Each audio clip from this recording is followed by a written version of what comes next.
Fala turminha, aqui é o professor Vandenberg, tudo bem com vocês? O objetivo da nossa aula de hoje é estudarmos um pouco mais sobre função quadrática. Como calcularmos o zero de uma função ou os zeros da função quadrática e como se comporta o gráfico da função quadrática.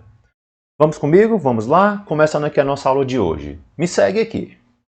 Mudando aqui de tela. Prontinho, ó. Tudo começa com a definição. Qual é a definição de função quadrática? Vamos em frente aqui, ó. Chama-se função quadrática ou função polinomial do segundo grau qualquer função de R em R, dada pela lei f de x igual a ax ao quadrado mais bx mais c, onde o a, o b e o c você já conhece que são números, e esses números são chamados de coeficientes. E a condição necessária para que essa função seja do segundo grau é que o a seja diferente de zero. Vamos dar aqui um exemplo de uma função do segundo grau. Vamos lá. Y é igual a x ao quadrado. Vou botar aqui menos 5x mais 6.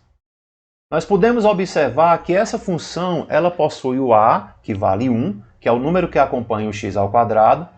Essa função possui o b, que vale menos 5, que é o número que acompanha o x. E essa função possui o c, aqui ó, o c vale 6. Vamos deixar por escrito aqui, ó, o valor de a, o valor de b e o valor de c.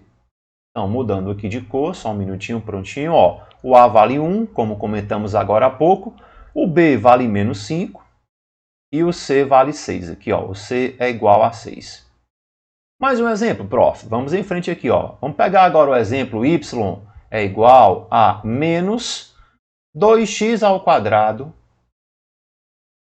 mais 10x. Aqui, ó, mais 10x.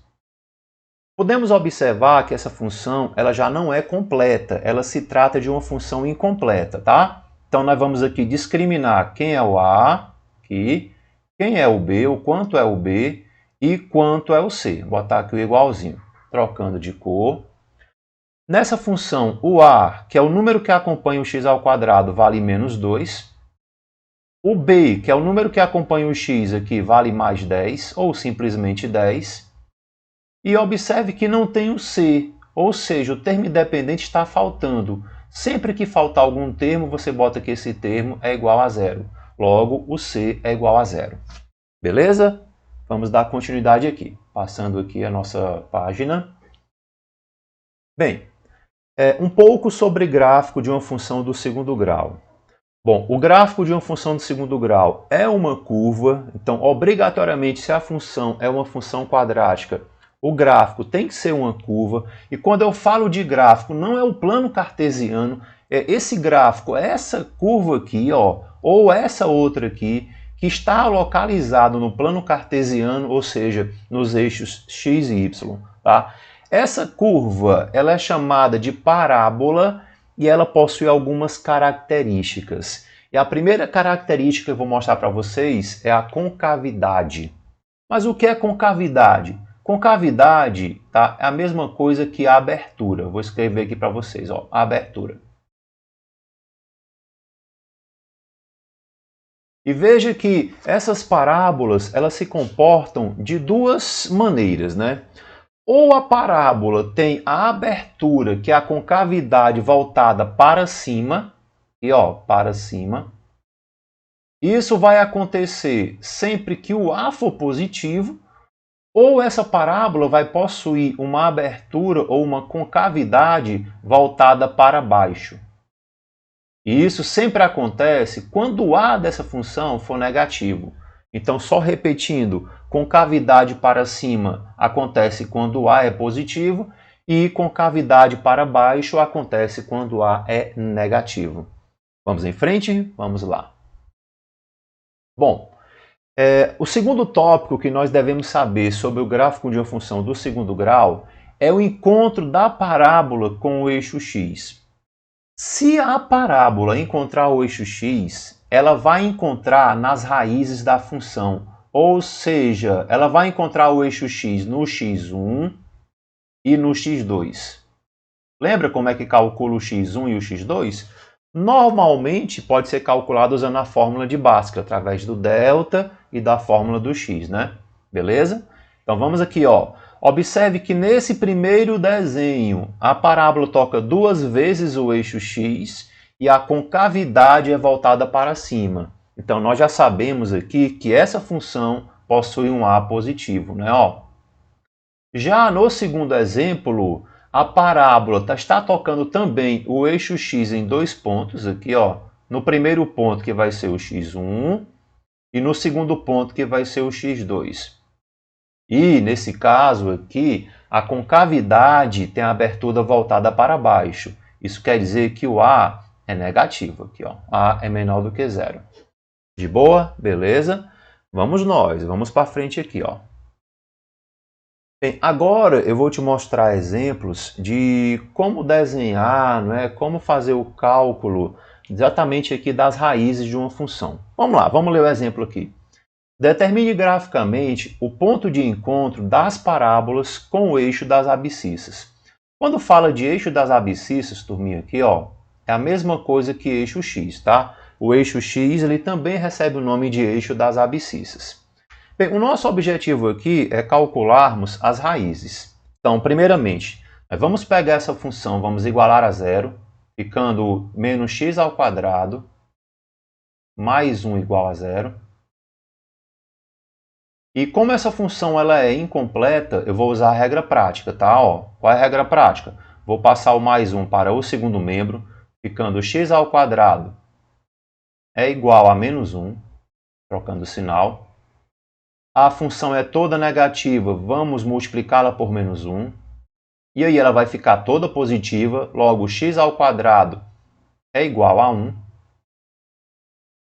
E, consequentemente, o x vai ser igual a quê? A mais ou menos a raiz quadrada de 1, que vale 1.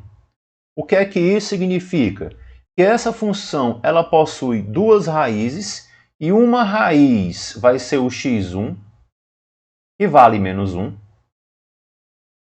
E a outra raiz, pessoal, aqui vai ser o x2, que vale 1, né? Ou mais 1. O que é que vai acontecer graficamente? Esse gráfico vai tocar o eixo x no menos 1 e no 1. Vamos fazer o desenho, só para vocês terem aqui a noção. Ó.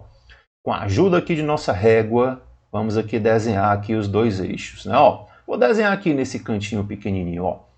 O eixo que fica na horizontal, que é o eixo x. Lembrando que aqui é só uma representação, eu não preciso ficar preocupado com os detalhes. Tá? Ó. Vou marcar aqui o meio do eixo x, marquei. Vamos colocar aqui a régua a 90 graus para desenharmos o eixo y. Vamos lá, 90 graus. Foi. Vamos desenhar aqui o eixo y. Ó. Opa.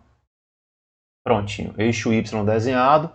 Vamos guardar aqui a nossa réguinha, né? Ó. Então aqui, eixo x e eixo y. O que é que vai acontecer? A curva, que é chamada de parábola, vai tocar o eixo x na primeira raiz, no caso é o menos 1, que se localiza mais ou menos aqui, ó. E a segunda raiz é o 1, né, ó, que fica do lado positivo. Aqui vai ser o 1, que é a segunda raiz. Como o a dessa função é negativo, nós sabemos que a concavidade da parábola vai ficar voltada para baixo. Então, pessoal, a parábola ela vai assumir mais ou menos esse formato aqui, ó. Tá, ó. E vou fazer pontilhado para facilitar o desenho. Então, ó, observe que essa parábola tocou o eixo x no menos 1, tocou o eixo x no mais 1 aqui, ó, e a concavidade, que é a abertura dela, ficou voltada para baixo. Por quê? Porque o a dessa função é negativo, o a vale menos 1. Beleza? Vamos aqui ao item B, vamos lá. Já no item B, essa função ela é completa. Vamos igualar essa função a 0, ficando x ao quadrado menos x menos 6 igual a 0. E com a ajuda da fórmula de Bhaskara, vamos determinar as raízes dessa função, começando pelo delta. Qual é a fórmula do delta, gente? B ao quadrado menos 4ac, não é isso? Ó, vamos fazer b ao quadrado, então fica menos 1 elevado ao quadrado menos 4 que multiplica o valor de A, que multiplica o valor de C. No caso é menos 6 aqui, ó. Então o delta, turminha, vai ficar igual a 1, né? Ó, aqui menos vezes menos fica mais, e 4 vezes 6 fica 24. Logo o delta aqui vai ser igual a 25. Agora para a segunda parte da fórmula de Bhaskara, que é a parte do x, nós vamos ter x é igual a quê, turminha? Menos o b, então fica menos o menos 1, mais ou menos a raiz quadrada de delta, eita, fazendo aqui passo a passo, né? Ó, dividido por 2 vezes o a. Então isso aqui fica dividido por 2 vezes 1. Bom, efetuando aqui os cálculos, menos o menos 1 fica 1, tá? Mais ou menos a raiz quadrada de 25 é 5, dividido por 2 vezes 1 vale 2. Bem, separando aqui as raízes, o x1 e o x2 aqui, pessoal, ó, o x1 vai ser igual a quanto? Vai ser igual a quê? 1 mais 5 fica 6, dividido por 2 dá 3. E 1 menos 5 fica menos 4, dividido por 2 é menos 2. Professor, as raízes deram trocadas. Primeiro veio a maior, depois a menor. Não tem problema nenhum, tá? A ordem das raízes não importa. Quando a gente for desenhar lá no plano cartesiano, logicamente a gente vai colocar a primeira negativa e depois a positiva. Bora fazer aqui? Vamos fazer o gráfico? Vamos lá. Novamente aqui a nossa régua em ação, desenhando aqui pequenininho aqui embaixo o plano cartesiano. Eu ver aqui uma posição que não atrapalhe, bem aqui está de boa, né? Ó. O eixo que fica na vertical, que é o eixo Y, e estão observando direitinho aí, né? Ó. Vou afastar aqui um pouquinho, marcar aqui o meio, mais ou menos aqui, ó. Vou colocar agora a minha régua horizontalmente a 0 graus aqui, ó. Ora, 0 graus, 0 graus. Opa, foi, né? Ó. Vamos desenhar aqui o eixo X. E eixo X. Guardamos a régua. E ó, vamos colocar aqui os dois eixos. Eixo X e o Y. Pronto. Agora vamos marcar as raízes. Como nós citamos agora há pouco, primeiramente vamos marcar a menor raiz, que é o menos 2.